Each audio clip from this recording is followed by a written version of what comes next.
Hola, ¿qué tal? Muy buenos días a todas y todos, compañeros de la Facultad de Estudios de FES Acatlán.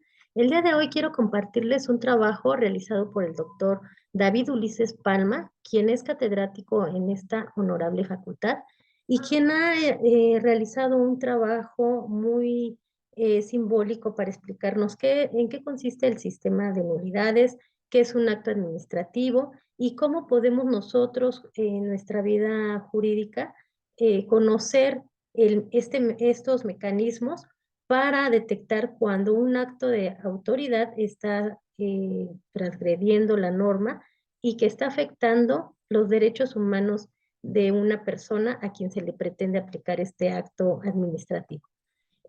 Todo esto lo explica él en su ensayo de una forma muy clara, sencilla y efectiva para que lo podamos entender. Y primeramente que nada voy a compartir pantalla para que veamos cuál es, eh, qué es un acto administrativo. En este momento ahí está, ahí nos estamos viendo creo que todos. Y pues bueno, como les comentaba yo, eh, a ver, aquí. Eh, ¿En qué consiste un acto administrativo? Es lo que vamos a ver. ¿Cuál es su fundamento constitucional de un acto de autoridad? Mejor dicho, en este caso, un acto administrativo. ¿Cuáles son sus características, elementos y el efecto que tiene, el efecto que tendría un acto administrativo? Eh, Nos dice Miguel Acosta. Según la doctrina, es la manifestación unilateral de la voluntad de un órgano o autoridad administrativa, cuyo objeto es satisfacer las necesidades de la sociedad, por lo cual crea, reconoce, modifica, transmite, declara o extingue derechos y obligaciones. También nos comenta en su ensayo el profesor David que si bien es cierto que está considerado el acto administrativo como un acto unilateral, esto es inequívoco, ya que existen otros actos de autoridad en donde se vuelven bilaterales, como lo son los contratos de obra pública, las concesiones, eh, estas adquisiciones y servicios, dado que muchas veces son ya licitaciones donde solamente se adhiere el particular a estos. Entonces, por lo tal, acepta y en ese momento se convierte en una relación bilateral. ¿Quiénes son las autoridades administrativas que que realizan estos actos administrativos? Pues bueno, es la administración pública. Toda esta actividad la realizan con fines específicos, que es el de proporcionar un beneficio a las personas. Esa es la finalidad del acto administrativo. También estas autoridades pueden ser organismos autónomos o organismos como lo son el Banco de México, el Instituto Federal Electoral o la Comisión Nacional de Derechos Humanos. Está también, por supuesto, la administración centralizada, que es desde el presidente de la República, la Consejería Jurídica de la Presidencia y las subsecretarías de Estado y la administración pública descentralizada o paraestatal. Y tenemos ahí a Petróleos Mexicanos, Instituto Mexicano del Seguro Social o a la Comisión Federal de Electricidad, pero también tenemos a las autoridades del Estado, a las autoridades ejecutivas del Estado y a las autoridades administrativas de los municipios. Bueno, comentábamos que el acto administrativo es de naturaleza pública y cumplirá su cometido de interés público cuando su objeto sea el de proteger los bienes y derechos en beneficio de una sociedad o una colectividad y garantice la prestación de los servicios de esta. Su cumplimiento significará que se tiene una legalidad y su incumplimiento significará que se tiene un defecto o un vicio. Nos explica también en este trabajo que desde el punto de vista subjetivo, el acto emana o proviene de la administración pública, las autoridades que comentamos hace un momento. Este es un ejercicio de potestad administrativa y es una declaración de voluntad esencialmente unilateral, salvo lo que ya hemos comentado, en qué momento puede ser ya una relación bilateral. Desde el punto de vista objetivo, pertenece al derecho administrativo, sin que requiera mediación de la voluntad del sujeto destinatario para alcanzar su validez.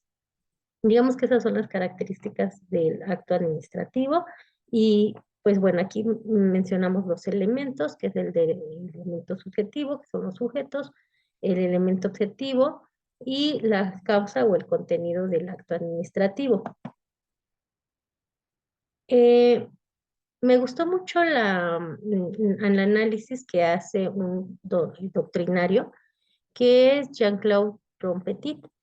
Él es ex magistrado del Poder Judicial de la Federación y nos refiere que el acto administrativo válido será eficaz y exigible a partir de que surta efectos la notificación legalmente efectuada, es decir, la legalidad conduce a la validez, como lo podemos ver en esta presentación, y, eh, y esta conduce a su eficacia. En la ilegalidad tenemos que es la acción procesal o la anulación de la misma, la cual se tendría que constatar. La invalidez sería la condición o estatus jurídico de ese acto administrativo. Su ineficacia consistiría en el efecto o el defecto o vicio que tendría, lo cual tendría un efecto o sanción de manera formal y material. Eso tendría que estar declarado y manifestado por la autoridad administrativa y o judicial y dando como resultado la nulidad, que es expulsar del mundo jurídico ese acto administrativo para que quede como si nunca se hubiese realizado o afectado a la persona en sus derechos, sobre todo en sus derechos humanos que están reflejados en la Constitución, en el artículo 16 constitucional, o la anulabilidad del acto, que es prácticamente una nulidad para efectos donde pueden ser subsanados estos.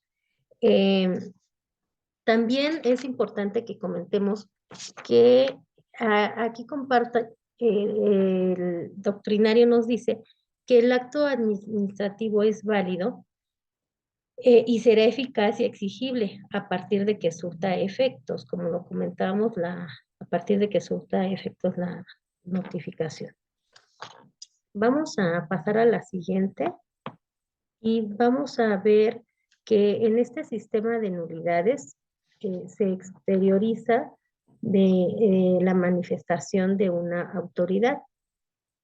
La finalidad es determinar y revisar la legalidad de este acto administrativo o fiscal.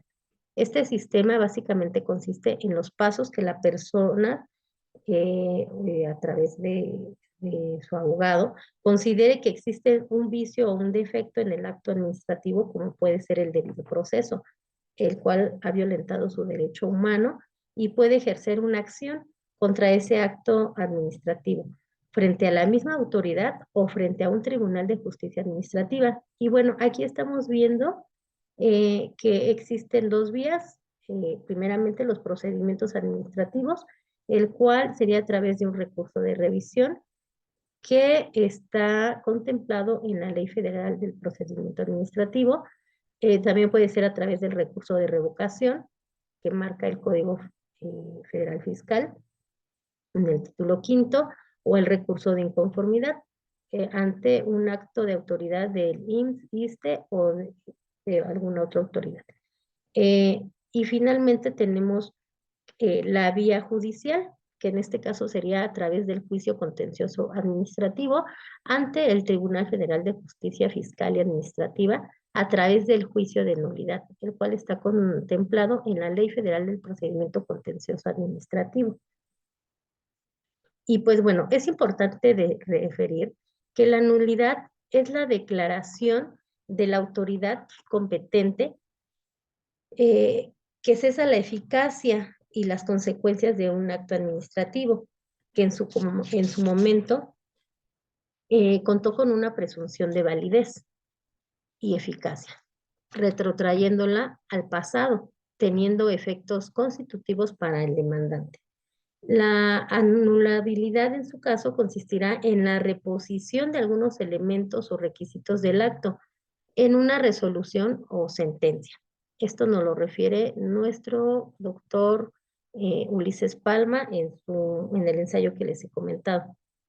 Ahora bien, el sistema de nulidades o la teoría de las nulidades examina, como le hemos comentado, este acto administrativo para encontrar cuáles son las causas que van a demostrar su antijuricidad. Voy a compartirles también en la siguiente presentación, donde veremos cuáles son los requisitos que refiere la Ley Federal del Procedimiento Administrativo para que pueda ser el acto válido y cuando no se cumpla caiga en este vicio o defecto que hemos comentado. No sin antes comentar también que hay un doctrinario que se llama Palomo Carrasco y que nos dice que el acto administrativo se ha perfeccionado con los elementos y requisitos que estamos viendo aquí eh, y con esto adquiere fuerza obligatoria y gozará de la presunción de legitimidad del acto. Es decir, tener por válido mientras no llegue a declararse por autoridad competente su invalidez cuando el demandante ha ejercido este mecanismo de defensa que es el recurso administrativo y posteriormente el juicio contencioso administrativo, de ser el caso. También nos refieren que de acuerdo a la entonces Sala Regional del Tribunal Federal de Justicia Administrativa, nos refiere que la validez del acto se puede desvirtuar mediante pruebas o invocación de hechos notorios. Ahora vamos a ver cuáles son los requisitos y vicios del acto administrativo. Los requisitos del acto administrativo son aquellos elementos de fondo y forma que se deben de cumplir, identificando las deficiencias que hemos mencionado, denominadas vicios o defectos.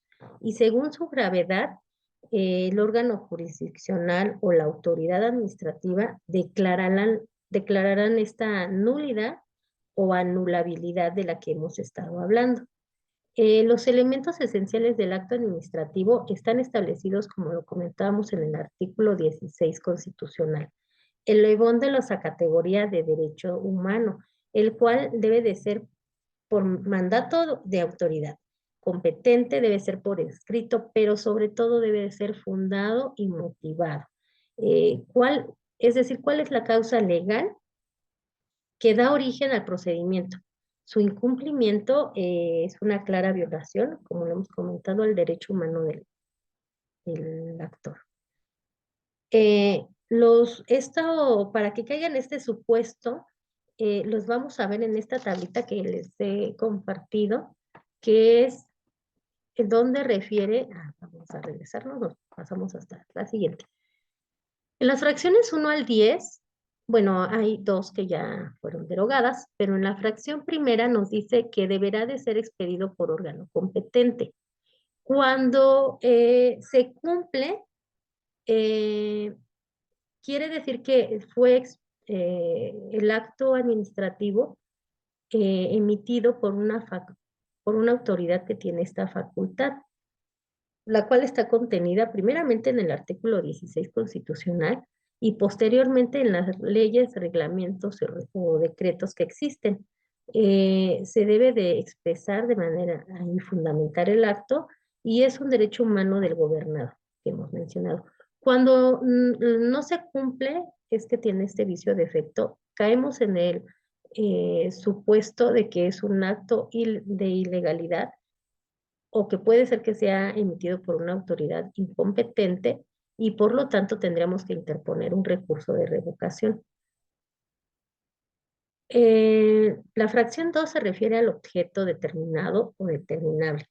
Este debe de ser específico, congruente y bajo las circunstancias de modo, tiempo y lugar, lo cual cuando se cumple da una certeza jurídica. ¿Qué pasa cuando no se cumple o tiene este vicio de efecto? Pues bueno, cuando el objeto perseguible no es lícito o posible o cierto, será un vicio en el contenido. Esto lo refiere un doctrinario que es Palomo y está en su publicación del 2015. No permite al gobernado en tiempo y forma defenderse.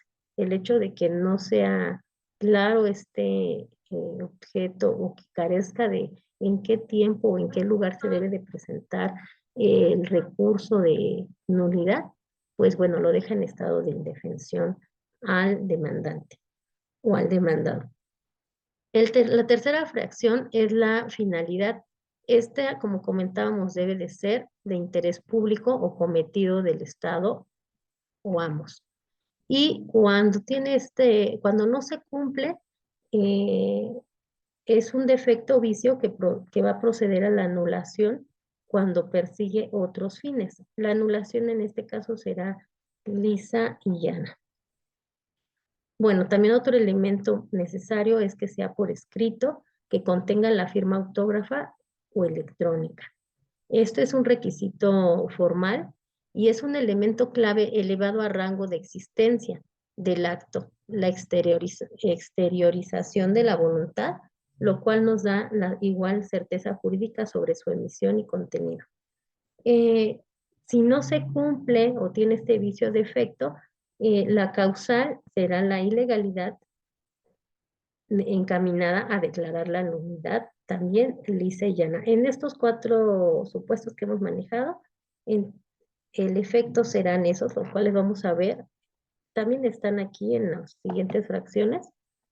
En la fracción 5, que es una de las más importantes, eh, es la fundamentación y motivación. Todo acto de autoridad, el acto administrativo debe de estar fundamentado y motivado de cuáles fueron las causas que le dieron origen. Este es un requisito de validez constitucional y de las normas jurídicas que en ellos se sustenta.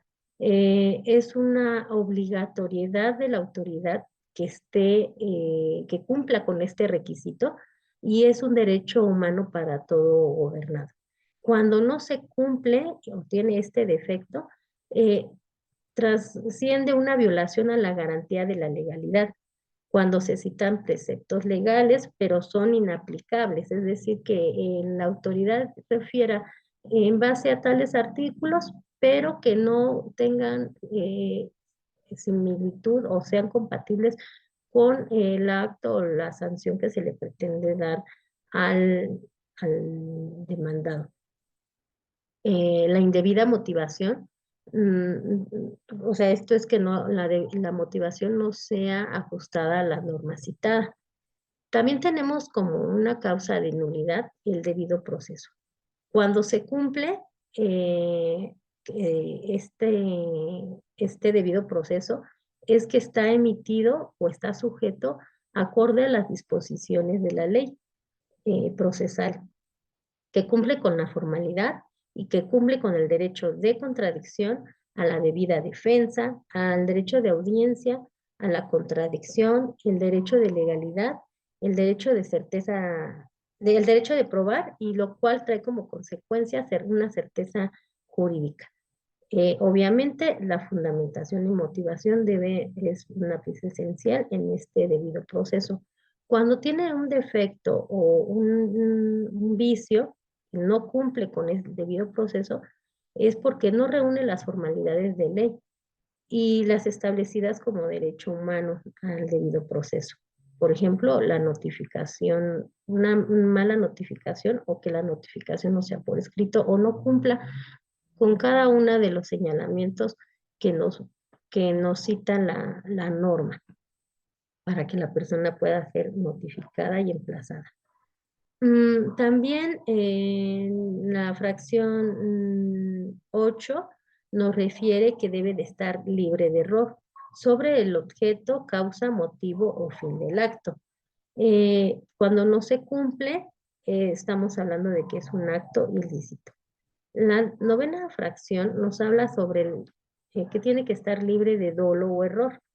Es decir, que no debe existir en su aplicación del acto administrativo, ninguno de estos deben de estar ausentes. Cuando se refiere a que es un acto administrativo con dolo, nos dice que existe una desviación del poder, es que decir que la autoridad abusó de esa límite que tiene para realizar ese acto administrativo. Hay una utilización del poder con un fin distinto al conferido y existe violencia cuando se afecta la voluntad del emisor, vicio del consentimiento. En la 10ª fracción nos habla del órgano del que emana.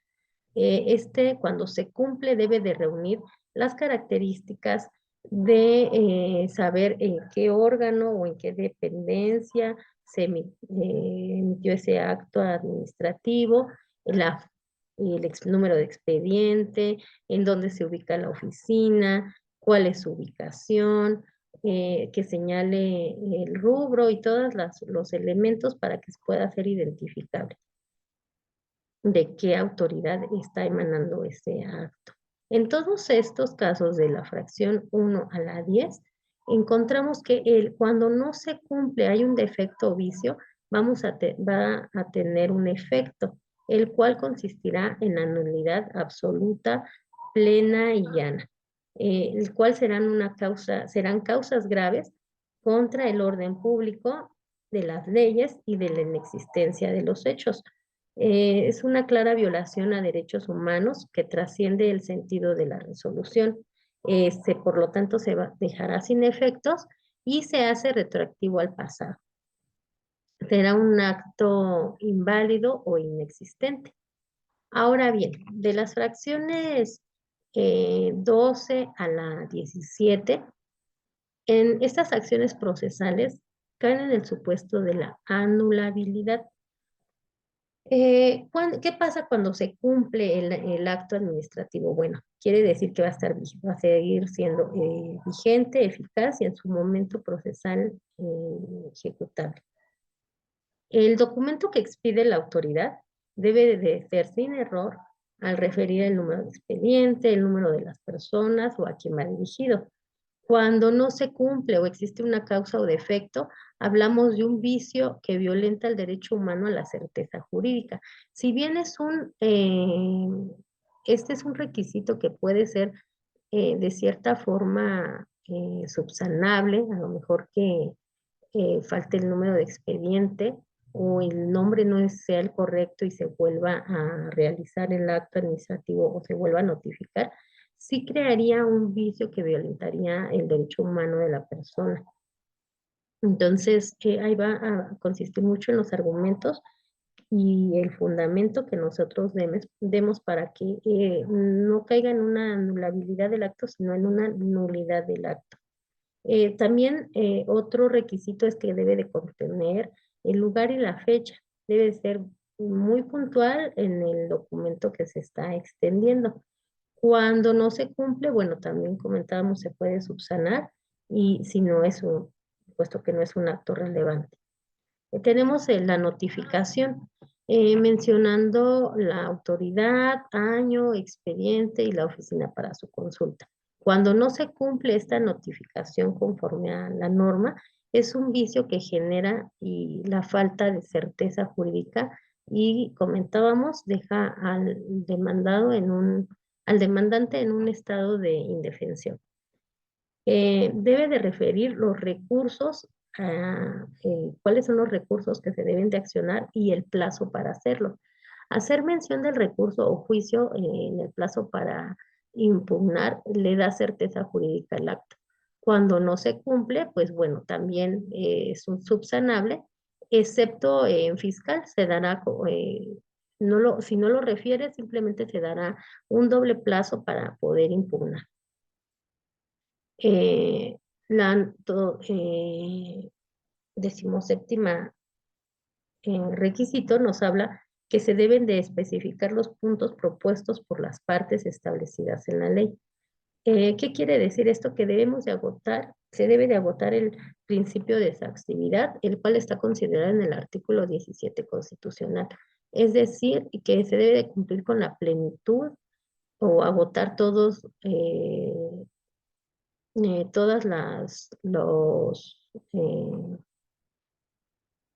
las pretensiones, el juez debe revisar todas las pretensiones, argumentos y pruebas al momento de emitir una resolución, cuando hemos promovido una nulidad del acto administrativo. El efecto será la anulabilidad o llamada también nulidad relativa para efectos, el cual consistirá en una reposición del procedimiento.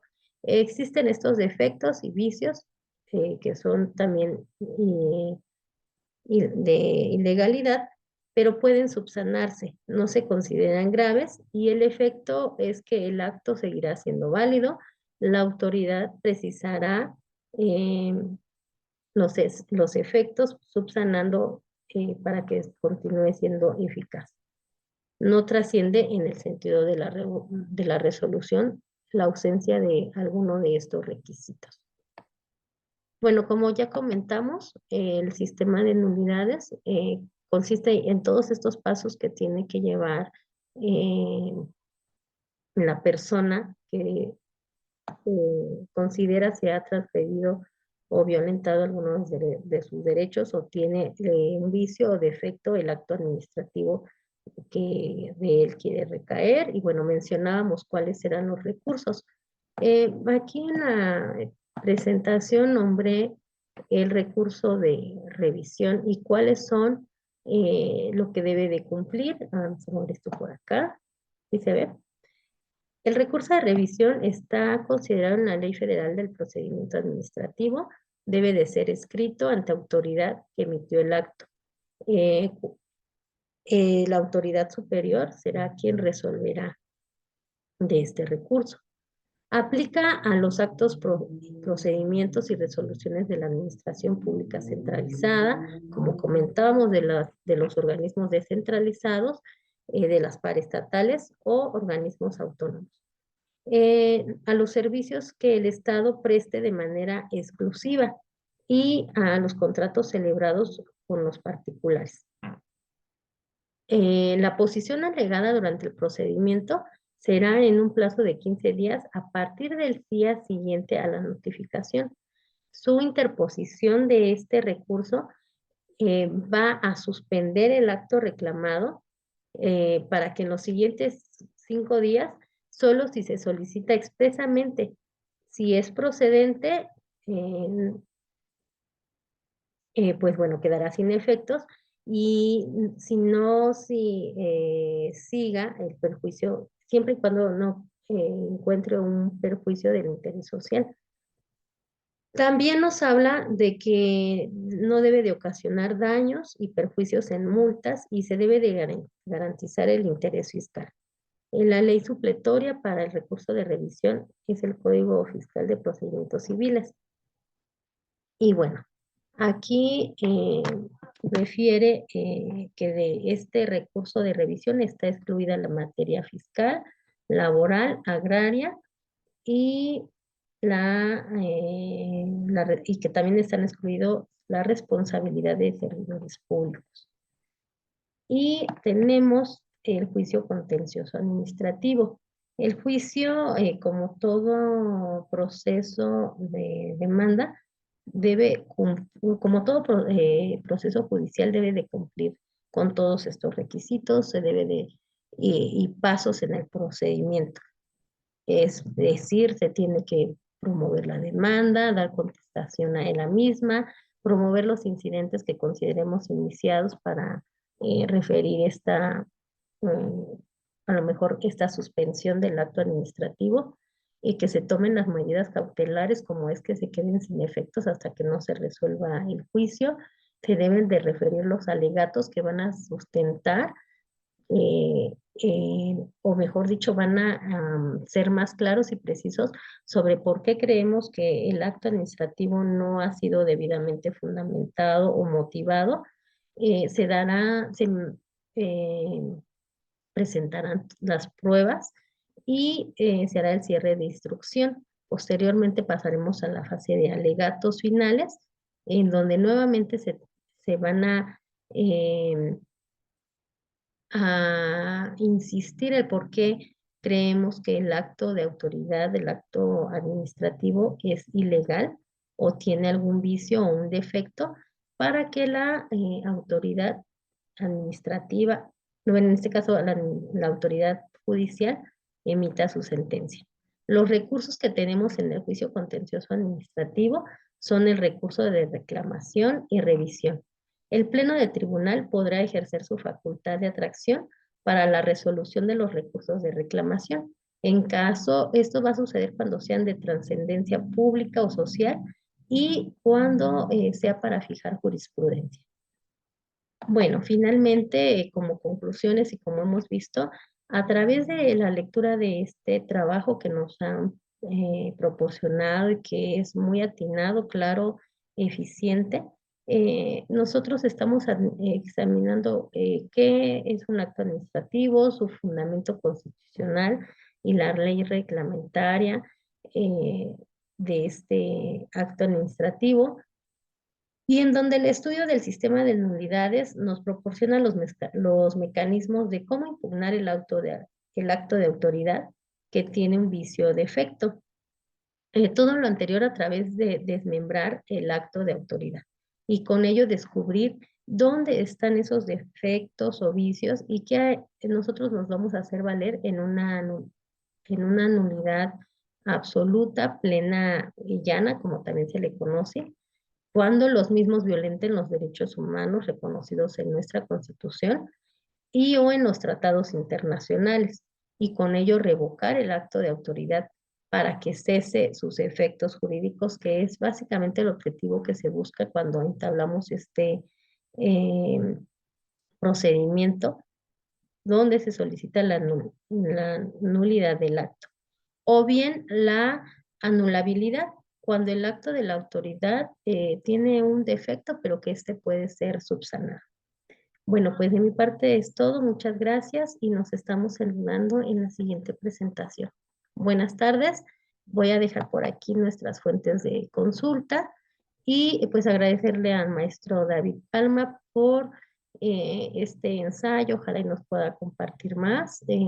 Realmente administrativo era una materia que se hacía difícil, pero pues con este tipo de trabajo se está haciendo mucho más sencillo su aprendizaje. Muchas gracias. Hasta pronto.